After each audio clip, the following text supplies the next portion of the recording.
को बंद करो, बंद करो, बंद करो, झूठा भार करना बंद करो, बंद करो, बंद करो, झूठ फैलाना बंद करो, बंद करो, बंद करो, झूठ फैलाना बंद करो, बंद करो, बंद करो, झूठ का साथ देना बंद करो, बंद करो, बंद करो, झूठ का साथ देना बंद करो, बंद करो, बंद करो, समाज में नफरत फैलाना बंद करो, बंद करो, बंद करो, समाज में नफरत फैलाना बंद करो, बंद करो, बंद करो, साजिश करना बंद करो, बंद करो, बंद करो, साजिश करना बंद करो, बंद करो, बंद करो, मौलिक अधिकार को वंचित करना बंद करो, बंद करो, बंद करो, मौलिक अधिकार को वंचित करना बंद करो, बंद करो, बंद करो, भारत की आजादी से वंचित करना बंद करो, बंद करो, बंद करो, भारत की आजादी से वंचित करना बंद करो, बंद करो, बंद करो।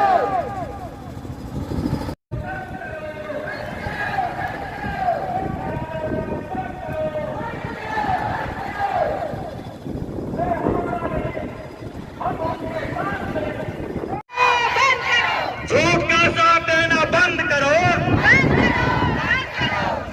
समाज में नफरत फैलाना बंद करो, समाज में नफरत फैलाना बंद करो, साजिश करना बंद करो, धर्म की आजादी से वंचित करना बंद करो, धर्म की आजादी से वंचित करना बंद करो,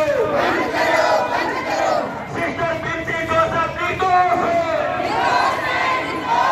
सिस्टर कीर्ति जोसेफ निर्दोष है, सिस्टर कीर्ति जोसेफ को न्याय दो, झूठी शिकायत करने वाले पर एफआईआर करो, झूठी शिकायत करने वाले पर एफआईआर करो, झूठा आरोप लगाने वाले पर एफआईआर करो, झूठा आरोप लगाने वाले पर एफआईआर करो, झूठ फैलाने वालों पर एफआईआर करो।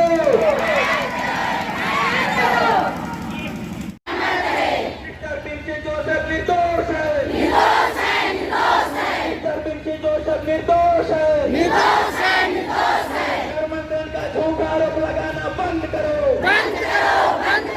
धर्मांतरण का झूठा आरोप लगाना बंद करो, कानून का दुरुपयोग करना बंद करो,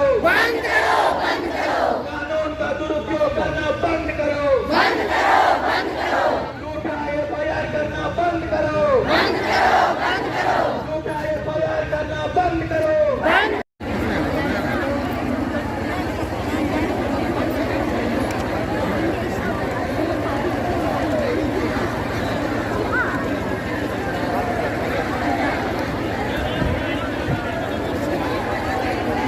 जगह देख के बैठेंगे इधर।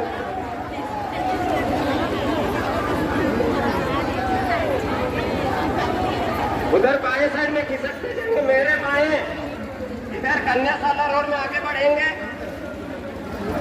जो सामने खड़े हैं कन्याशाला रोड में आगे बढ़ेंगे।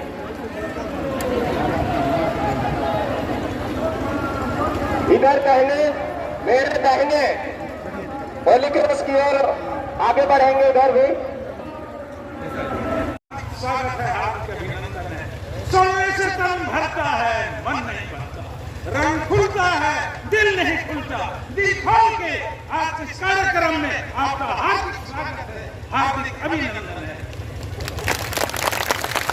आज हमारे संविधान के रचयिता बाबा साहब भीमराव अम्बेडकर की 134वीं जयंती और उसी समय हमारे Holi cross college of nursing में जो अभी घटनाक्रम हुआ है उस परिप्रेक्ष्य में एक आक्रोश रैली है और उसी के तारतम्य में हम सब यहाँ एकत्रित हैं। सोने से तन भरता है, मन नहीं भरता, रंग खुलता है, दिल नहीं खुलता। दिल खोल के आप सबका जशपुर जिले के हृदय स्थल कुनकुरी और कुनकुरी के हृदय स्थल इस जल संचौक में आप सबका हार्दिक अभिनंदन है, हार्दिक स्वागत है। दोस्तों, बाबा साहब आज से 134 वर्ष को एक दलित परिवार में उनका जन्म हुआ था। 14 अप्रैल 19 1891 में इंदौर के पास मऊ में उनके पिताजी ब्रिटिश सेना में सूबेदार थे। उनके पिता का नाम रामजी सकपाल और माता का नाम उनका भीमाबाई सकपाल था और वे माता पिता के 14वीं संतान और आखिरी संतान थे। बाबा साहब और जब पैदा हुए बड़ी कठिनाई से उनका एजुकेशन होता रहा। अछूत होने के कारण उनको स्कूल में पीछे बैठने दिया जाता था, पीने के लिए पानी नहीं दिया जाता था। ऐसे में उन्होंने अपनी पढ़ाई शुरू की और जब पढ़ाई के लिए आगे बढ़े तो उनके गुरुदेव थे जो ब्राह्मण थे, उनका नाम था महादेव अम्बेडकर। तो उन्होंने उनसे प्रेरित होकर अपना नाम, उनका नाम बाबा साहब भीमराव अम्बेडकर रखा, क्योंकि वो अम्बालेरा गांव के रहने वाले थे। और बाबा साहब ने अपनी पढ़ाई पूरी करके ये विदेशों में गए और बाबा साहब वो हस्ती है जो दुनिया में सबसे ज्यादा ज्ञानी अगर कोई है तो बाबा साहब। बाबा साहब के पास 32 डिग्री 32 डिग्री 32 डिग्री 32 डिग्रियां और 9 भाषा के ज्ञाता थे। और भारतवर्ष में सिर्फ 2 लोगों को DSc की डिग्री थी, डॉक्टर ऑफ साइंस। पहला नंबर बाबा साहब अम्बेडकर, दूसरा थे हमारे भूतपूर्व राष्ट्रपति KR नारायण। और ये दोनों दलित थे। दोनों के सिवाय भारतवर्ष में कोई DSc होल्डर आज तक नहीं है। तालिए और बाबा साहब की वो हस्ती थी जिनकी आज भी विदेशों में उनकी पूजा होती है। कोलंबिया यूनिवर्सिटी, अमेरिका के न्यूयॉर्क के कोलंबिया यूनिवर्सिटी के लेहमन्स कॉलेज ऑफ साइंस जो वहां पर है, कम्युनिटी साइंस लाइब्रेरी है, वहां पर जो साइंस का लाइब्रेरी है, सोशल साइंस लाइब्रेरी, लेहमन्स कॉलेज ऑफ यूनिवर्सिटी जो है हमारा कोलंबिया, वहां पर लेहमन्स हमारा जो साइंस है, कौन सा साइंस, सोशल साइंस का लाइब्रेरी में उनका एकादम का प्रतिमा लगी हुई है। लेहमन्स यूनिवर्सिटी कॉलेज ऑफ यूनिवर्सिटी जो हमारा है वहां पर कोलंबिया में लेहमन्स साइंस सोशल साइंस डिपार्टमेंट है। इसी तरह से उनका जो है जापान के ओसाका यूनिवर्सिटी में वहां पर भी उनका एक आदम का मूर्ति लगी हुई है। तो बाबा साहब जिस तरह से 32 डिग्रियां थी और जब वो भारत आए और भारत आने के बाद उन्होंने हमारी दुर्दशा को देखी, भारत के लोगों की, दीन दुखी लाचारों की, गरीबों की उन्होंने दुर्दशा देखी और उनके लिए काम करना शुरू किया। पहले हमारी बहनों को ब्लाउज पहनने का अधिकार नहीं था। जब पहला बच्चा होता था लड़का तो उनको गंगा स्नान किया जाता था और गंगा स्नान उनको गंगा में डुबा दिया जाता, इसलिए पहला बच्चा होगा, इसलिए उनको डुबा दिया जाता था। जब बच्ची पैदा होती थी उनको अफीम चटाया जाता था, माँ के दूध में से उनको अफीम चटाया जाता था और बच्ची मार दी जाती थी। इसी तरह से चरक पूजा की जाती थी, जब फूल पूजा बनाए जाते थे तो नर बलि दी जाती थी। तो ये सब बंद हुआ और आगे चल के जब भारत आजादी के कागार पर पहुंचा तब हमारे राष्ट्र निर्माताओं ने सोचा कि हमारे संविधान एक भारत में कानून बनाया जाए, एक संविधान किया। उन्होंने परिकल्पना की और उसको बनाने के लिए 9 दिसंबर 1940 को एक संविधान सभा की पहली बैठक हुई जिसमें 399 संविधान सभा के सदस्य थे और उसके अध्यक्ष हुआ करते थे तत्कालीन हमारे राजेंद्र प्रसाद, डॉक्टर राजेंद्र प्रसाद उसके अध्यक्ष हुआ करते थे। और संविधान सभा के ड्राफ्टिंग कमेटी जिनको ड्राफ्ट करना था उनके अध्यक्ष थे बाबा साहब भीमराव। और इन्होंने बहुत प्रयास से 2 साल 11 महीने 18 दिन में हस्तलिखित संविधान, भारत का संविधान विश्व का सबसे बड़ा हस्तलिखित संविधान है जो 2 साल 11 महीना 18 दिन में बनाया गया। और उस संविधान को बनाने के लिए उसका हस्तलिपि हैंडराइटिंग में लिखा गया ग्राफिक में उसका था हमारे बिहार के लिखने वाले जय नारायण जय जादा, राजनारायण बिहारी जय जादा, उन्होंने हाथ से लिखा और उसको हाथ से लिख के पूरा किया और उसको लिखने में 303 नंबर के नित, उस समय ऐसा फिर नहीं था, होलगाल हुआ करता था नित, उस समय 303 नंबर के पिन, 303 नंबर के पिन और होलगाल 254 होलगाल लगे और 303 नंबर के हमारे पास 432 नित। उस समय संविधान लिखने में खर्चे, ताली बजाइए, संविधान लिखने में 432 नित, 303 नंबर के और 254 होल्डा, तब हमारा संविधान बना। और संविधान की परिकल्पना जो उनकी प्रस्तावना में है, हम भारत के लोग भारत को एक प्रभुत्व संपन्न समाजवादी धर्मनिरपेक्ष गणराज्य लोकतंत्रात्मक गणराज्य बनाना चाहते हैं। उनके प्रत्येक नागरिकों को सामाजिक, आर्थिक, राजनीतिक न्याय क्या है के लिए सामाजिक सोशल जस्टिस, आर्थिक जस्टिस, राजनीतिक पॉलिटिकल जस्टिस और कॉन्स्टिट्यूशनल लिबर्टी और उनको विचार, अभिव्यक्ति, धर्म, विश्वास और उपासना की स्वतंत्रता, लिबर्टी काहे के लिए, विचार के लिए, थॉट्स एक्सप्रेशन, धर्म के लिए, विश्वास के लिए, फेथ एंड वर्शिप के लिए उनको स्वतंत्रता दी जाए। और उन्होंने थोड़ी से जिस तरह से हमारे संविधान की प्रस्तावना हमारे संविधान की आत्मा है, हमको मौलिक अधिकार देता है। संविधान के आर्टिकल 14 में कहता है समता का अधिकार, संविधान के सामने पूरे भारत में सबको समानता का अधिकार है, कोई भेदभाव नहीं, नो डिस्क्रिमिनेशन, सबको समता का अधिकार है। 15 में कहता है किसी भी जाति, धर्म, लिंग और जन्म के स्थान को लेकर किसी से भी भेदभाव नहीं किया जा सकता। और आर्टिकल 25 कहता है हमको freedom of conscience, free progression, practice and propagation of religion, अंतःकरण की स्वतंत्रता, आवाज गति से धर्म को मानने, प्रचार करने की स्वतंत्रता हमारा आर्टिकल 25 में और 26 में है। हर एक कौम को, हर एक धर्म को उनको बचाए रखने के लिए मैनेजमेंट की स्वतंत्रता है। और आर्टिकल 29 में कहता है उस धर्म को, उस समाज को और protection in the interest of minority, अल्पसंख्यक को संरक्षण देने का अधिकार।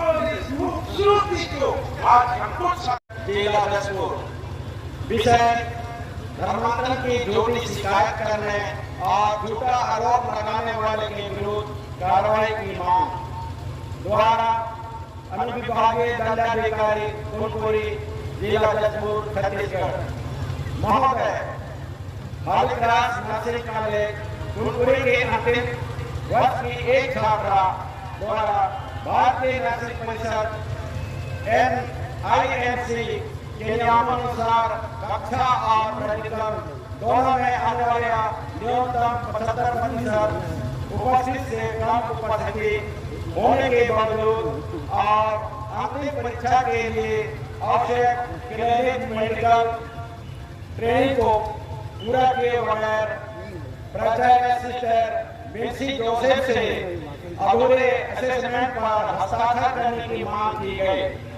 छात्र की उपस्थिति न्यूनतम 75% से कम होने और छात्र के 2 विषय मिडवाइफरी और कम्युनिटी हेल्थ की आंतरिक मेडिकल परीक्षा में भी शामिल नहीं होने के कारण प्राचार्य द्वारा अधूरे असेसमेंट पर हस्ताक्षर करना अस्वीकार किया गया और उसे सलाह दी गई कि वह पहले अस्पताल में क्लिनिक प्रैक्टिकल आवश्यकताओं को पूरा करे, तभी पाठ्यक्रम की पूर्णता प्रमाणित की जा सकती है।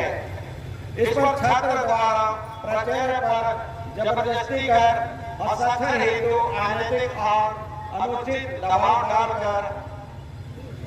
डाला गया। नियम विरोधी कार्य करने के सफलता न मिलने पर इस छात्रा द्वारा प्राचार्य कार्यालय में घुसकर प्राचार्य सिस्टर बिन्सी जोसेफ को डराया धमकाया गया। इसके बाद छात्र द्वारा प्राचार्य के विरुद्ध कलेक्टर और पुलिस अधीक्षक के पास जबरन धर्मांतरण कराने और प्रताड़ित करने की झूठी शिकायत की गई और पुलिस थाना फूलपुरी में झूठा एफआईआर दर्ज कराया गया। प्राचार्य को डराने धमकाने, षड्यंत्र रचने, जबरन धर्मांतर करने की झूठी शिकायत करने, इलेक्ट्रॉनिक मीडिया से झूठी खबर फैलाने और मिथ्या आरोप लगाने वाले के विरुद्ध हालिक राज हॉस्पिटल कुनकुरी के प्रशासन द्वारा पुलिस थाना कुनकुरी में एफआईआर दर्ज कराने हेतु दिनांक 9/4/2025 को आवेदन दिया गया है, परंतु अब तक दोषी व्यक्ति के विरुद्ध एफआईआर दर्ज नहीं किया गया है। अतः इसे आदिवासी महासभा की निम्नलिखित मांगे हैं। पहला, झूठी शिकायत करने वाले छात्र का नार्को टेस्ट कराया जाए।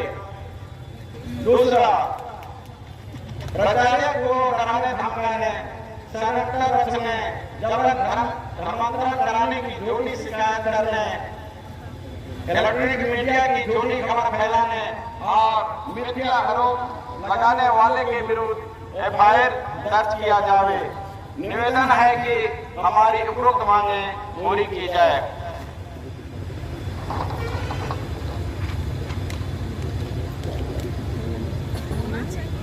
प्रतिलिपि माननीय राज्यपाल छत्तीसगढ़ शासन को सादर सूचना। दूसरा, माननीय मुख्यमंत्री छत्तीसगढ़ शासन को सादर सूचना। तीसरा, माननीय गृह मंत्री छत्तीसगढ़ शासन को सादर सूचना। चौथा, श्रीमान पुलिस महानिरीक्षक संध्या रेंज को सादर सूचना। मेरे समस्त ईसाई आदिवासी महासभा के सदस्यगण,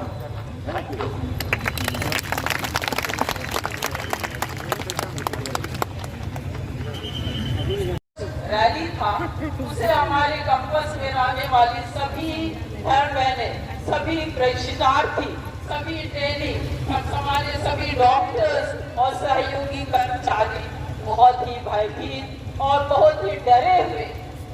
हमारा कुनकुरी के जितने भी हमारे हिंदू मुस्लिम भाई जो दुकान चलाते हैं, ये संबंध हम लोग का वर्षों से है, लेकिन आज हमें डर लगता है कि हमें यदि हम जाएंगे उस दुकान में तो कहीं न कहीं वे हम लोग को फंसा देंगे, ये डर बना हुआ है।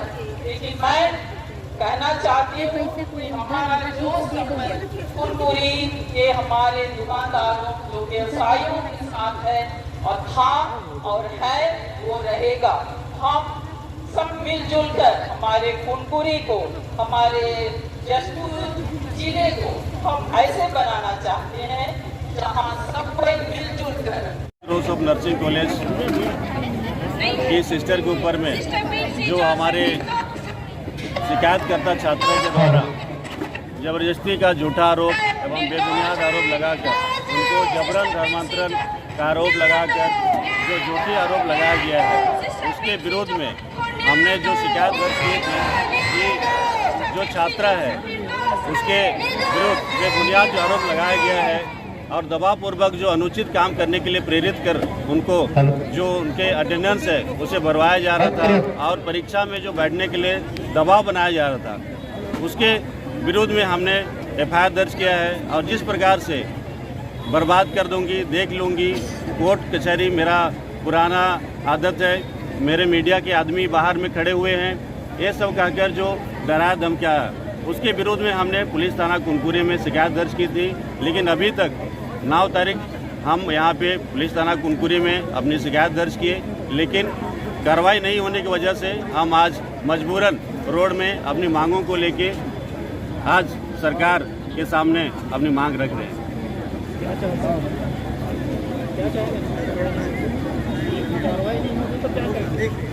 देखिए, कार्रवाई नहीं होगी तो अभी तो हम ब्लॉक स्तर का यहाँ पे हम अपनी मांगों को रख रहे हैं। अगर कार्रवाई नहीं होती है तो विशाल आंदोलन होगा, क्योंकि जिस प्रकार से यहाँ पे पुलिस प्रशासन के रवैया देख रहे हैं कि कतिपय एक पक्ष को आप तुरंत कार्रवाई कर रहे हैं, लेकिन दूसरा पक्ष जो कि हमारा समुदाय आपके सामने में न्याय की मांग कर रहा है, लेकिन हमारी सुनवाई नहीं हो रही है। एक तरफ हमारी जशपुर की विधायक हमारी भावनाओं को ठेस कर, हमारी भावनाओं को, धार्मिक भावनाओं को आहत पहुंचाती है, उसका पूरा प्रूफ हमारे पास में है, पूरा वीडियो है हमारे पास में, लेकिन उसके ऊपर में एफआईआर दर्ज नहीं होता है। लेकिन एक छात्रा और प्राचार्य के बीच में एक ऑफिस के अंदर में क्या बातें हुई ना आप सुने हम सुने हैं, लेकिन इस प्रकार से झूठा आरोप लगाकर पुलिस थाने के द्वारा एफआईआर दर्ज कर हमारे जो प्राचार्य है उसके ऊपर में कार्रवाई की जा रही है, हम उसका विरोध कर रहे हैं। और जिस प्रकार से मैं आप सभी मीडिया के साथियों के साथ में अपनी बातों को साझा करना चाहूँगा कि विगत जसपुर विधायक के जिस प्रकार से हमने विरोध किया था, आज तक उसमें जो कोर्ट एफआईआर दर्ज किया और आज उसमें रिवीजन चल रहा है। जसपुर पुलिस 4 महीना हो गया है, हमारा 4 नोटिस अभी तक तामील नहीं करा पाई है। ये सबसे गंभीर बात है, सोचनीय बात है कि जसपुर पुलिस एक अपराधी को बचाने की प्रयास कर रही है। तो धन्यवाद। बहुत सुंदर अपना हमें संबोधन किया है और इसलिए हमें आज सजग होने की जरूरत हुई है। और अच्छी बात है कि बहुत सारा माध्यम उन्होंने यहाँ सभी समाज के लोगों को मार्गदर्शन किया है। मैं सभी को शांति बनाए रखेंगे, जो खड़े हैं वो लोग भी।